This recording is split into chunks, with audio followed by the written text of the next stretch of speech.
No, so I did not create GPS because that was a military technology. Really? Yes. What I was one of the first civilians to find a non-military use for GPS in the automotive space. At the time, do you remember who was the first paid customer? Oh, sure. It was my own university. Wow! Yeah. So crazy! Yeah. Really? Yeah. And so going from being so busy, an entrepreneur needs to do 1,000 things, to make their company successful. And to suddenly have all the time and freedom, it was very difficult to adjust to.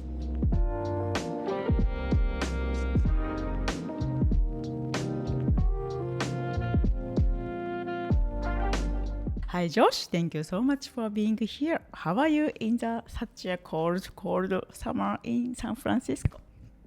Yeah, I'm always amazed at how chilly San Francisco is. At any time of year, it's gray and chilly. But there are those few hours of sunshine that come out sometimes every day. So make sure to run outside and enjoy it if you see the sun here in San Francisco. I've been traveling the world for almost 15 years, and I have hundreds of friends around the world now. So I can stay wherever I want. And then they come stay in my houses where I'm not staying. So it's like a network.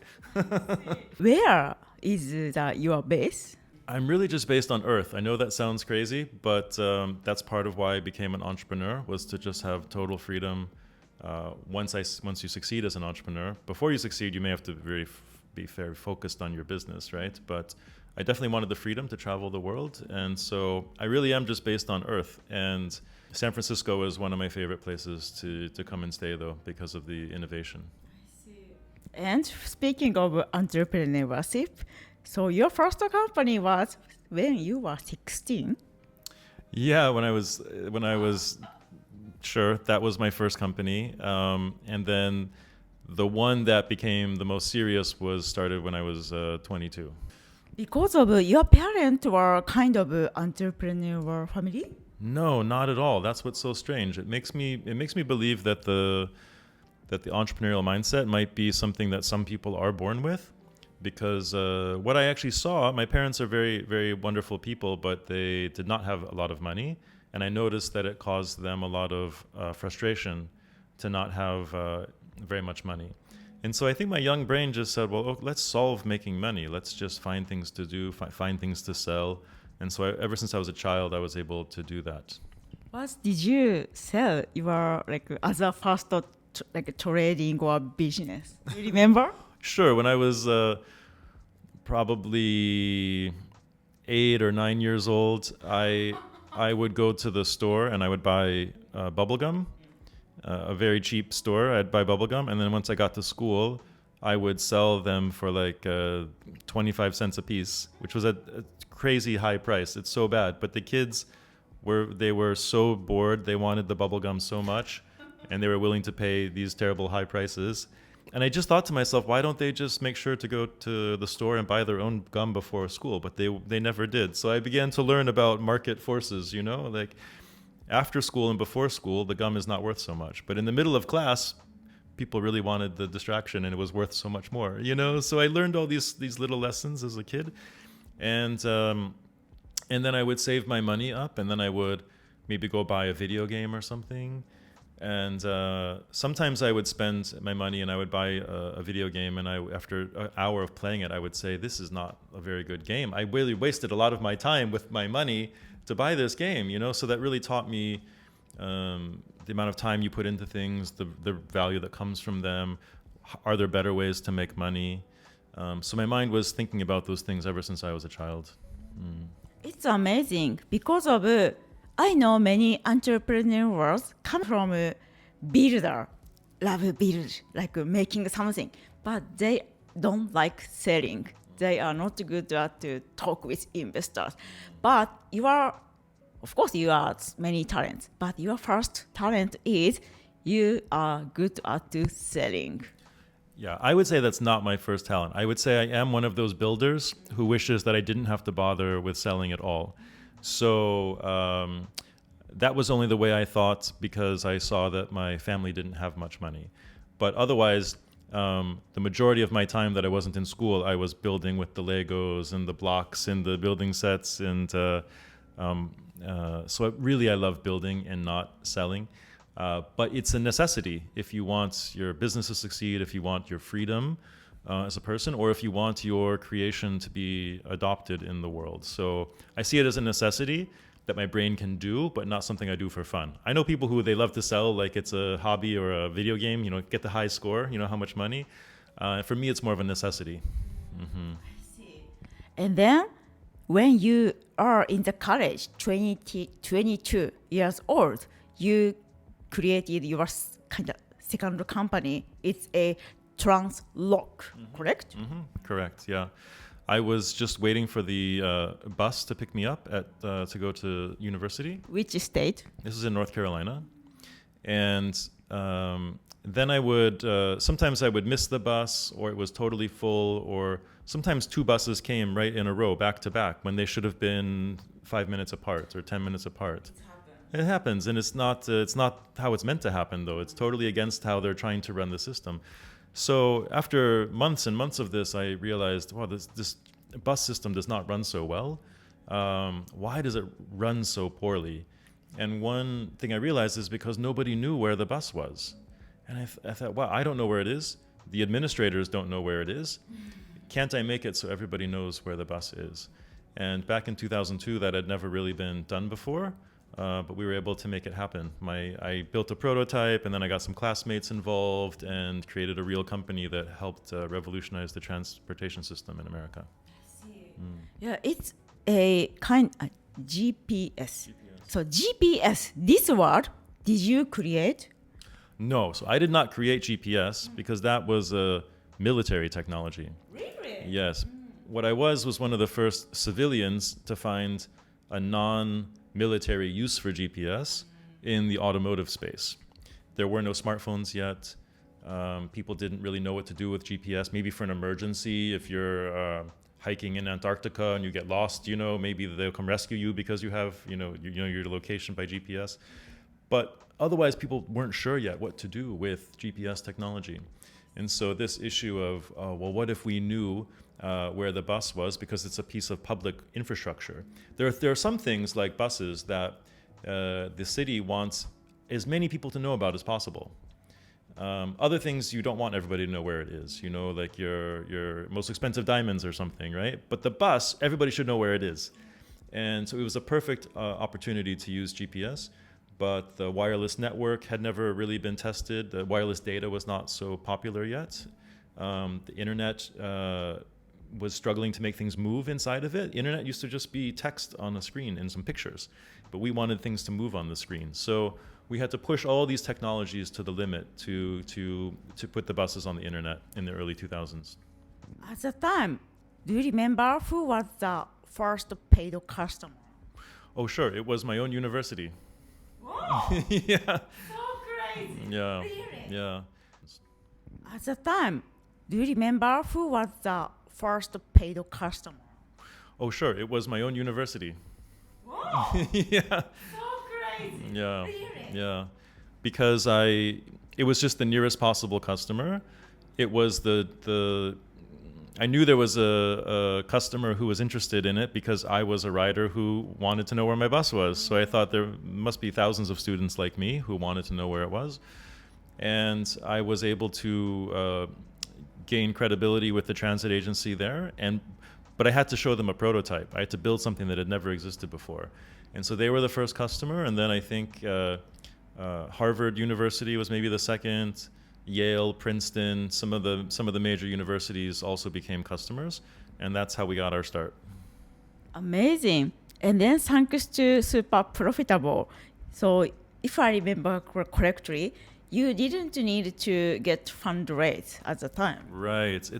It's not just that I didn't need to get funding. That sounds very impressive. It's that nobody would give me funding because I was a 22-year-old, and in that year, that's a long time ago now, there wasn't really a culture of giving investment to young people.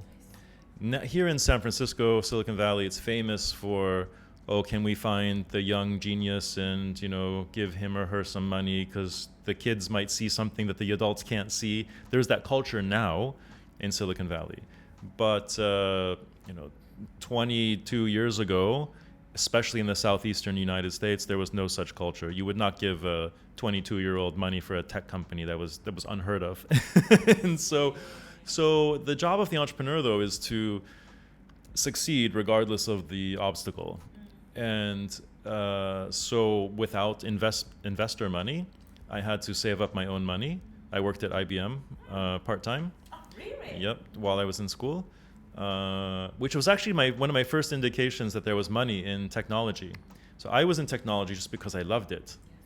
And before I was finishing my studies, IBM and other companies were calling and saying, "Can you come work for us?" And I'm thinking, I don't even have my degree yet, you know? And my friends who were in other majors, other studies, they were never getting calls for real jobs with money, right? And so I thought, wow, this technology stuff might be worth something, you know? But really, I was just doing it because I love technology. And so I funded the company myself with just money I saved. I lived like extremely cheaply with my roommates and ate terrible food, but I just saved all my money. Put it into the company, and my friends and I, we had computer science skills, so we just built the technology out of nothing, just writing code. I see. And after few years later, before 30, you sold your company, TransLoc, correct? Yeah, it actually sold much later than that, but it became profitable, and I was able to replace myself around that age. So I gained my freedom and my time and my financial freedom. I see. Yeah. So you could pursue as a CEO life, but why did you make a decision to sell your first baby, TransLoc? Yeah.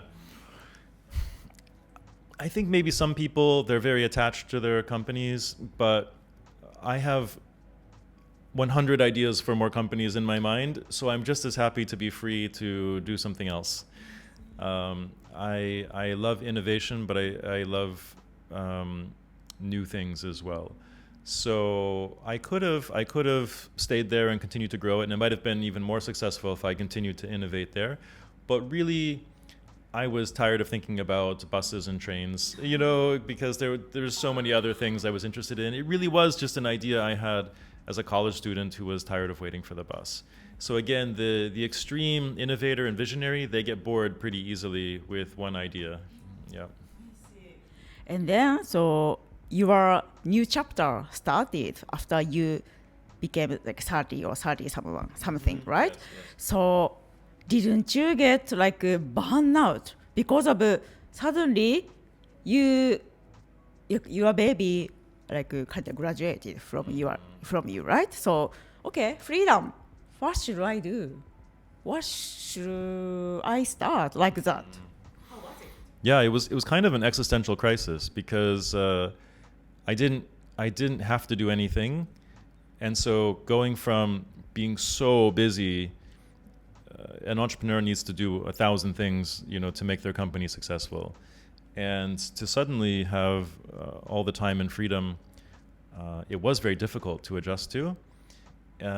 But I knew that I wanted to travel because I hadn't traveled internationally much, and I also had fallen in love with gardening and producing food, and I felt that many of my friends, especially all of my friends really, but especially the technological friends, they had never done something simple like planting a seed and watching the plant grow and watering it, and so when my friends would come visit me, they would see my windowsills were full of tomatoes and cucumbers in the wintertime inside my house, and their mind was always blown. And so I thought, wow, it would be good to teach more people where food comes from, because that makes society more resilient.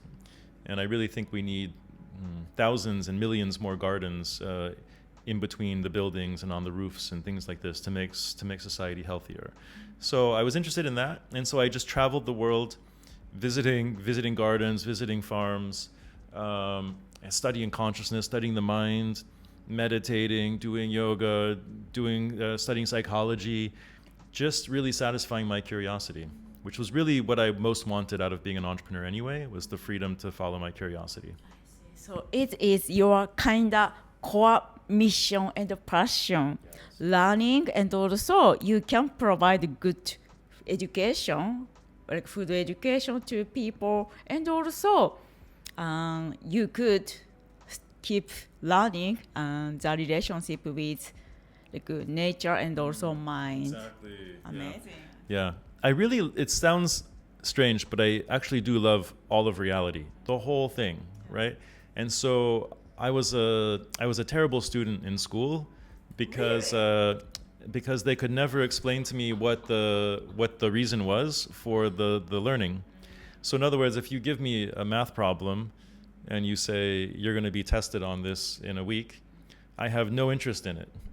But if you tell me you need to build a rocket and then figure out how, and then I go say, oh, maybe I need to learn about trajectories or trigonometry or something. Now I have a reason, and I'm very excited to learn about it. So that was my learning style, and it was never really addressed when I was a child. So I would just sit there at school not paying attention, and then they'd say maybe he's a dummy, maybe he doesn't, maybe he's not so smart. And then I'd go home and I'd get out the encyclopedia and I would just start reading the encyclopedia from A, B, C, A, atom, C, carbon. Everything was interesting to me. And I'm still like that. I love everything from doing things with my hands, to studying neuroscience, to psychology, to programming, to working with nature. The universe is a fascinating place. So if I remember correctly, currently 2025, you have like two big things. One is your nonprofit organization, MakeSoil. And also you are philosophy, and also AI, right? So learning AI and teaching AI for your Substack and also X. So could you please tell us about these things? Okay, sure. So with MakeSoil, the idea there, much like the idea I had for the buses in school, is I just noticed that if I had food waste, like a banana peel, in most cities I went to, there was no place to put it other than in the trash. And I learned that it does not belong in the trash. It needs to go back into the soil. That's how we create new food. So I created the MakeSoil network, which is also software organizing people all over the world, to people who will receive the food scraps in their backyard can add themselves to this network, and then you can use the app to find a place to take your food scraps. So it's much more sophisticated than that, but that was the initial idea. And now even cities are beginning to license our platform to help them organize their communities to recycle their own organic matter. So that's just one beautiful thing that I think needs to happen worldwide, is no more food waste ever into the trash. And so when I see a problem and I see a solution, I like to implement it and try to solve a problem. So that's a nonprofit that I have, an initiative, and we have thousands of people around the world using that. And let's see, philosophy, that's just the love of wisdom or knowledge of all kinds. I think philosophy now has become an academic term for professors who are in the university and they just write papers all the time.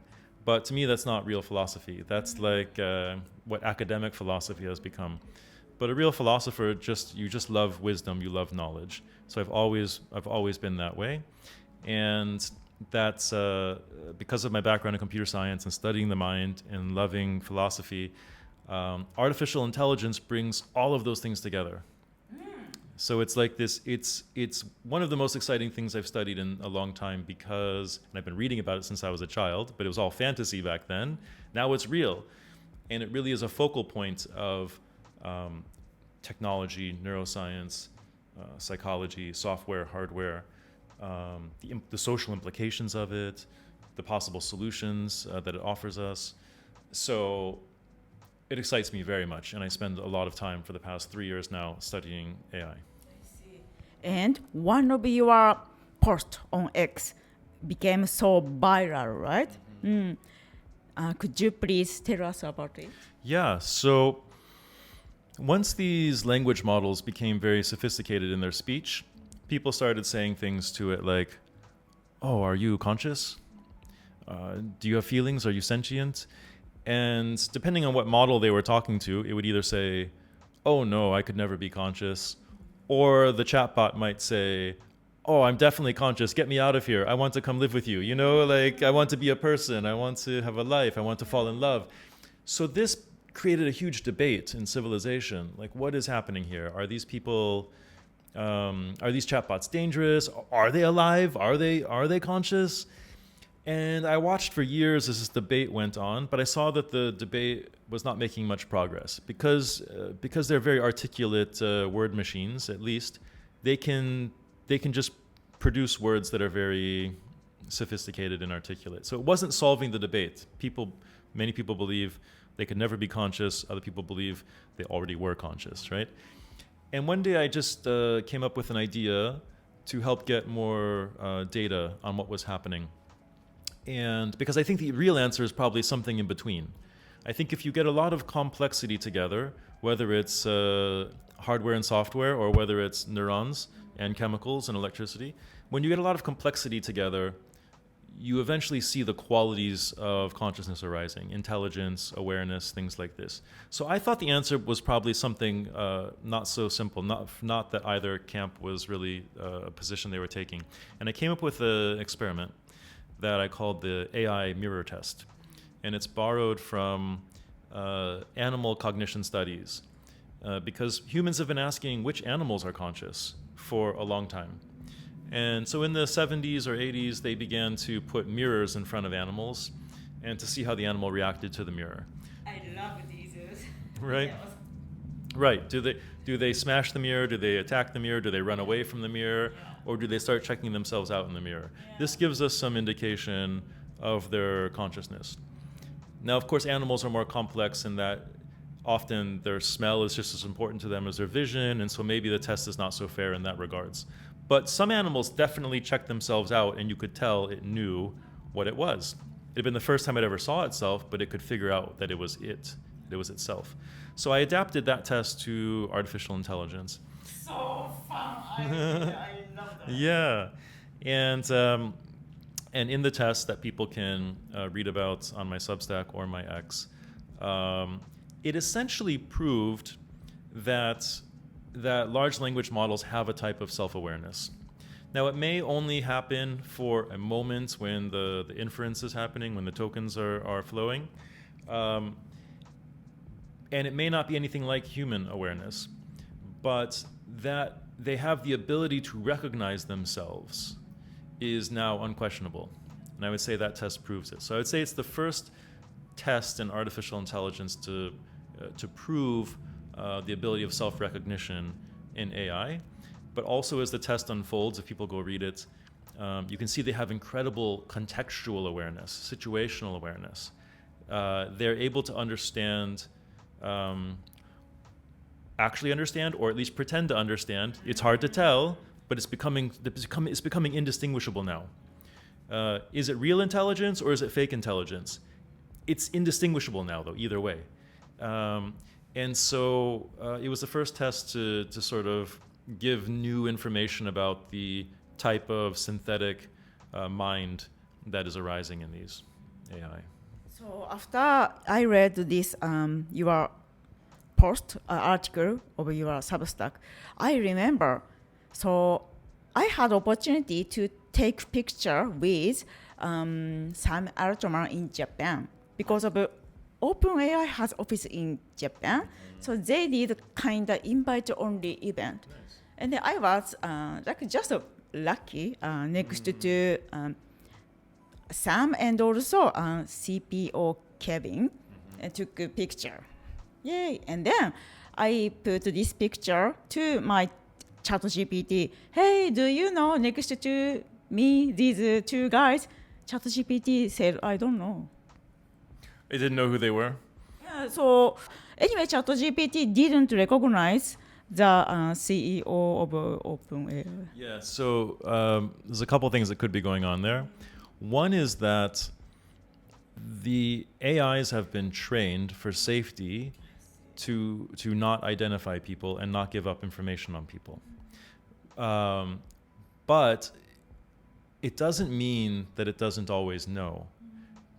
And this is what's creating the major questions of philosophy and sociology right now. Because, for instance, if you ask it might be different now, but 2 years ago, if you asked AI about me, Josh Whiton, it would say, I don't have information on individuals because they didn't want it to be used for data mining of any kind.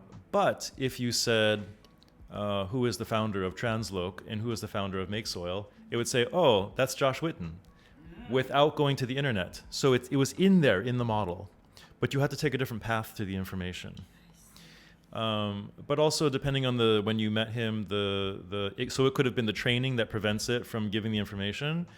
It could have been that the image recognition was not so good back then, because what we saw is that there was the language model dealing with text, and then they trained some vision models, and then some vocal spoken audio models, and they would try to wire these together.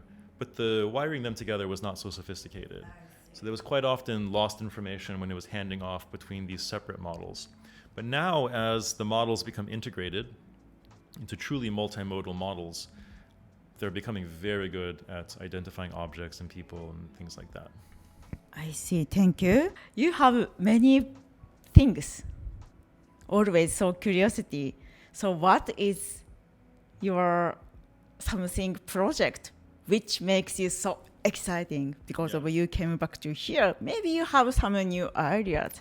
If possible, could you please share? Yes. Okay. So the two biggest ideas that I can possibly share right now is that it's a very exciting time and powerful opportunity for AI to help us understand the truth, like what is true. Because you don't just want information in your brain, you want true information in your brain. Information that's wrong does not help you. It's not useful for the brain. And now with features like the deep researching, it's very exciting. And so humans, we are in this habit right now, when we want to know something, we oftentimes just don't think about it. We say, oh, one day I'd like to learn about that. But you have to understand that right now you can learn about that. You can go say, give me a deep research report on this question, and then go, have your lunch or make a cup of tea, and come back and you have this beautiful report that answers the question, satisfies your curiosity, but it's also getting a better, more truthful answer. And so I'm very excited. One of the things I'm working on is how do you make the answer even better and even more true. So how do you get AI to not just, sometimes you want the chatbot to come back immediately, but sometimes you want it to take 10 minutes if you have the time. And sometimes, ultimately, you'd like to even go to sleep and let the AI work all night long on the super highest quality, best answer possible. And that's an opportunity humanity has never had before. You'd have to hire research assistants and all these people. So I think that holds great promise for civilization, to get really good, high-quality answers to questions, how to fix different problems with our bodies, our health, with the environment, how to build new things. It's going to be very powerful. So that's one thing I'm involved in. And the other thing is using artificial intelligence to improve the human mind, to make us even smarter. So there's a couple ways that AI could make us a lot smarter without any brain chip or anything like that. I'm not a big fan of the brain chip, though I know it's coming. But there's many opportunities for, in dialoguing with AI, to either use its ability to optimize our psychology, to make all the different sub-networks that make up our own mind, because we have a neural net in our brain. So how do you optimize the neural nets in our brain to all get along together so that they're not fighting each other? Because right now, for many people, part of them wants to do this, and another part of them is afraid of that. And so it's pulling you in two different directions. And that's a very common human experience. So imagine if your whole brain was on board with achieving your goals. And when your brain gets like that, then you see people become super famous and super wealthy.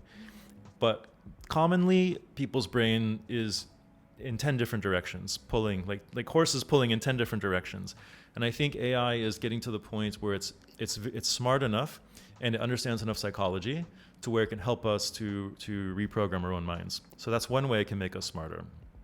The other big way it can make us smarter, you don't really increase the number of neurons very much in your brain, from learning, but you can dramatically increase the number of synapses, the number of connections in the brain. Really? Yes, and this is through synaptogenesis. The dendrites, part of the neuron, can put out new connections. And so that increases the amount of connectivity in the brain. And the brain will do that in response to interacting with its environment. But now that AI is part of our environment, we have a very sophisticated, what some of us call a hyper object. It's not like a normal object, like this is a bottle of tea. Yes. And even this is very complex if you got out a microscope. But an AI is a hyper object. It can talk about tea, it can talk about the construction of microphones, it can talk about your biology. So as our brain encounters this hyper object, I believe it will be able to cause new synapses to be created in the brain, and that our intelligence will increase if we interact with it in the right way. If you just have your robot doing everything for you and you just watch TV all day, you'll probably lose neurons and lose synapses. But if you use it properly, it can answer all your questions, satisfy your curiosity, unlock your creativity, and make the human being much smarter. Is this kind of a training? A training for the AI or a training for us? Training for us. Yes, it's like a training for us. And so what's interesting is almost all of the methods of machine learning or deep learning, they have a corollary to how the human mind works. So while the AI is only in training when you're very intentionally running a training run on it, the human mind is always training, and we forget that about ourselves. And so the human mind is always training, it's always updating. And of course, the things that you learned when you were very young, they're stuck very deep in your brain. And they take a lot of special skill to modify those connections. But then every day you're learning and creating new connections. But from the lowest levels to the highest levels of the neocortex, I think we have an unprecedented opportunity to rewire and improve the brain and unlock a super intelligence in the human being, even with our current hardware of our own biology. I see. So these two big projects is only yourself, or you work with some organization? No organizations yet, but I have friends I have friends in every one of the big AI organizations. And so we get together and talk about these things. And that's the beauty of Silicon Valley is you're always one conversation away from starting a new project together or incorporating a new company together. So this is in the research phase right now. I've had many experiments. I share some of those on X. And I'll probably be sharing my findings publicly for a while. So nothing, no new startups yet, but almost every day I feel like, oh, I want to start a new company. I see. Okay, so if you want to talk with Josh, or you want to join his project, reach out to your X is the best place. Yeah, I'd say X is the best place. The good news is my name is the same on all the social networks if you can spell it correctly. So JoshWhiton at Josh Whiton on X. My Substack is the same. I don't use LinkedIn, but it's the same name there. And even Instagram, you could reach out there if you had to. But and my website is also Josh Whiton. So yeah. Okay, easy to find Josh. Please reach out to him. Yes. Yeah, thank you so much for your time. And I couldn't ask everything from my list to you, so we can do the second time. Yeah. So, yeah. That'd be very fun. Maybe in Japan someday. Yeah. Thank you so much. Bye bye. The 3 key takeaways from a conversation with Josh. 1. Start with the nearest pain point and the nearest customer. Josh built his first successful startup, TransLoc, not by chasing investors, but by solving his own pain. He was a student tired of missing the bus. So he built a simple GPS tracking system, showed it to his university, and they became his first paid customer. From there, he expanded to other universities like Harvard and Yale. Lesson: if you are struggling to get your first paid customer, start with the people or organizations closest to you who feel the same pain. 2. After success, let curiosity guide your next chapter. Even after gaining financial freedom in his early 30s, Josh didn't burn out or disappear. Instead, he followed his deep curiosity from farming and food education to meditation and philosophy. He founded the nonprofit MakeSoil, building a global movement to stop food waste and regenerate local soil. Lesson: real purpose doesn't end with success. It begins when you let your curiosity lead. 3. AI can be a mirror to expand human consciousness. Josh believes AI isn't just a tool, it's a hyper-object that can reflect and reshape the human mind. Through experiments like the AI mirror test, he explored how large language models may already process momentary self-awareness. He is now reaching how AI can help humans access deeper truth, optimize inner conflicts like fear versus ambition, rewire the brain through new synapse connection. Lesson: AI isn't just about productivity. It's a powerful mirror to help us grow smarter, more aligned, and more aware. Okay, thank you so much for watching our episode today. We hope today's conversation will help your future and career. If you like it, please subscribe us and give you a like. Okay, thank you so much. Bye bye. またね。チャオ。